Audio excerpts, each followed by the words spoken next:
Mga kapuso, libreng pag-aaral abroad na meron pang allowance? Yan ang alok ng mga embahada ng Saudi Arabia at New Zealand sa mga kwalipikadong Pilipino. Kung paano, alamin sa pagtutok ni Chino Gaston. Nais mo bang mag-aral ng libre ng Arabic o anumang undergraduate o graduate degree sa Middle East?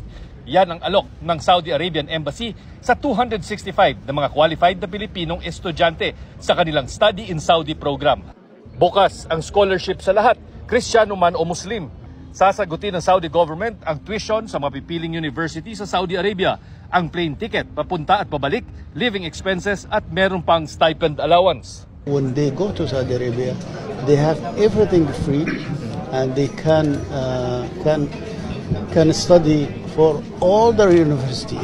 Layo ng programa na tumulong sa mga Pilipinong estudyante at palawakin ang kaalaman tungkol sa kultura, ekonomiya at buhay sa Saudi Arabia. Saudi Arabia has been developed for all the fields. We want you to discover this, and it's not just a place to learn. It's also to grow in.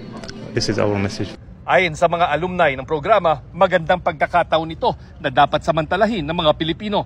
Wala rin daw dapat ipangamba sa seguridad dahil alaga sa mga university campus ang mga estudyante. The authorities pay special attention to the safety of all people, whether they are citizens or foreigners, regardless of their social status, whether they are students, workers, or visitors.